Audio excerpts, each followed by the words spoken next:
नमस्कार मित्रों, वंदे मातरम, जय सिया राम, जय गौ माता। हम यहाँ पर जो भी जानकारी आपके साथ साझा करते हैं वो हमारे प्रयोग में लाई हुई होती है, तभी आपके साथ साझा करते हैं। हमारा आज का जो विषय है वो है मंदाकिनी। मंदाकिनी को आयुर्वेद में महारोग माना गया है। सबसे बड़ा यदि कोई रोग है आयुर्वेद में या आयुर्वेद के दृष्टिकोण से तो वो है मंदाकिनी। मंदाकिनी रोग क्या होता है? जब रोगी को भूख लगनी बंद हो जाती है, रोगी की खाने में रुचि नहीं होती है, तो जो वो खाता है वो पड़ा रहता है, जिसकी वजह से उसको अनेकों बैक्टीरिया उत्पन्न होते हैं।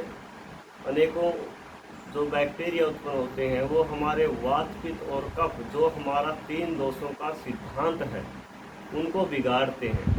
अब या तो वो भोजन हमारे पेट में पड़ा हुआ जब सड़ता है, या तो वो हमें समस्या उत्पन्न करता है गैस के रूप में, हवा के रूप में, आयुर्वेद अनुसार वात के रूप में, वात को बढ़ा देता है, या फिर वो हमें समस्या उत्पन्न करता है एसिडिटी के रूप में, तेजाब के रूप में, अम्ल पित्त के रूप में, या फिर हमारे पित्त को बिगाड़ देता है।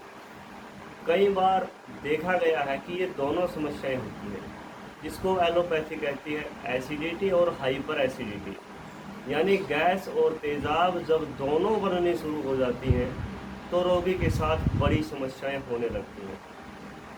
तो रोगी क्या करता है कि आयुर्वेदिक चूर्णों का प्रयोग करता है या फिर एलोपैथिक औषधियों का सेवन करता है पेट को साफ करने के लिए।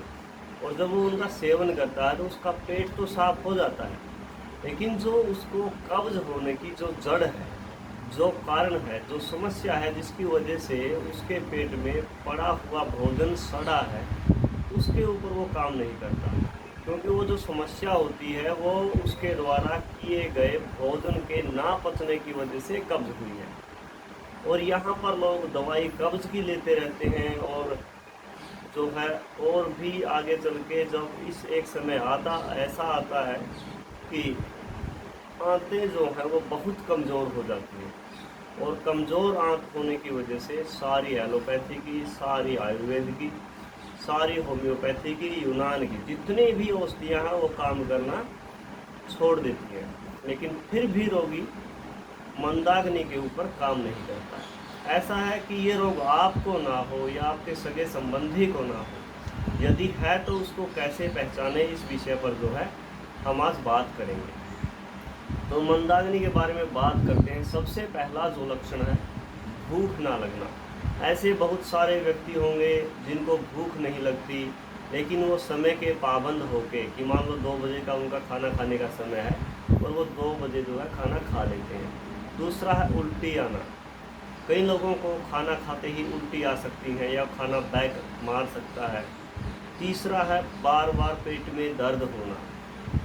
और दर्द होना है, जिस समय दर्द होता है पेट में कोई बीमारी, यदि आप सोनोग्राफी, अल्ट्रासाउंड वगैरह करवाओगे तो पेट में कोई बीमारी भी नहीं होगी। बार बार गैस बनना, ये भी जो है इसका लक्षण है। बदहजमी होना, पतले दस्त आना, बार बार गुदा द्वार से, मल द्वार से हवा का निकलना या डकार बार बार आना या हिचकियाँ बार बार आना, पूरा शरीर जकड़ जाना, शरीर में जकड़न पैदा होना, देह में भारीपन होना, यानी अपने शरीर को भारी महसूस करना, पसीना ज़्यादा आना, गालों और आँखों पर सूजन आना, ये बड़े ही सामान्य लक्षण हैं मंदाग्नि के।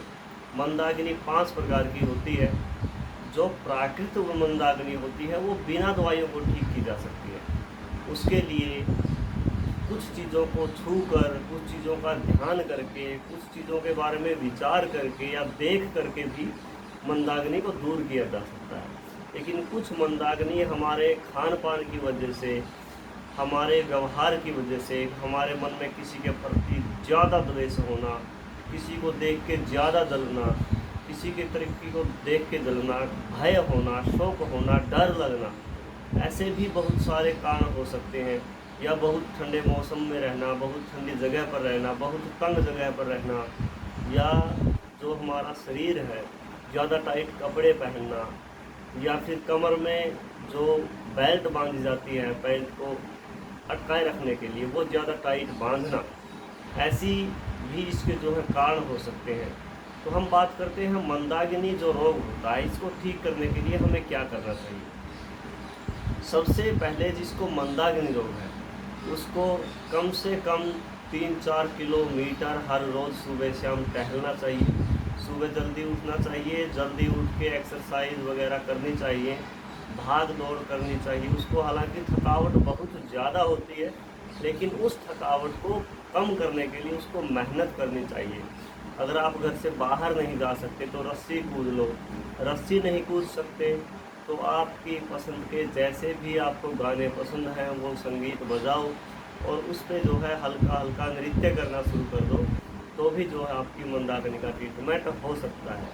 अग्नि दीपन, जो दीपन और पाचन की जो आयुर्वेदिक औषधियाँ होती हैं, चित्रक है और अश्वगंधा है, दालचीनी है, जो भी पाचन की औषधियाँ होती हैं, या फिर लवण भास्कर चूर्ण है, हिंगवाष्टिक चूर्ण है, इनका सेवन करो आप।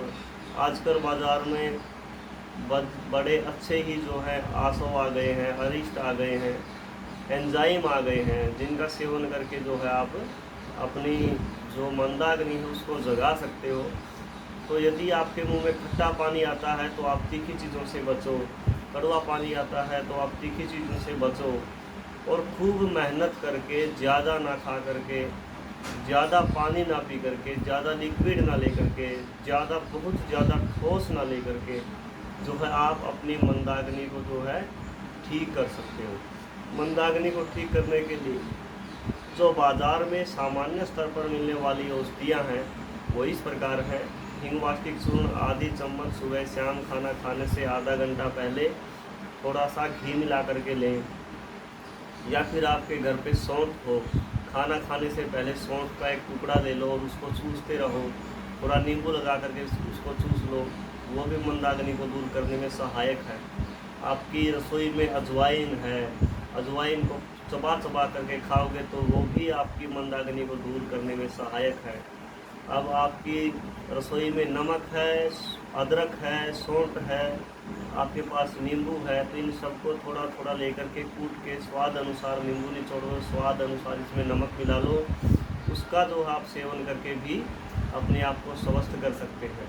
तो मंदाग्नि कोई ऐसा रोग नहीं है कि आपको बार बार डॉक्टर के पास भागना पड़े, लेकिन कुछ मंदाग्नि के ऐसे प्रकार हैं जब हम अपने खान पान को बहुत ज़्यादा बिगाड़ देते हैं तो डॉक्टर के पास जाना ही पड़ता है। ऐसी जानकारी हम आपके साथ आगे भी साझा करते रहेंगे, आप हमसे जुड़े रहिए। और चैनल पर यदि नए हैं तो चैनल को सब्सक्राइब कर लें और बेल आइकन दबा लें। इन्हीं शब्दों के साथ नमस्कार, वंदे मातरम, जय श्री राम, जय गौ माता।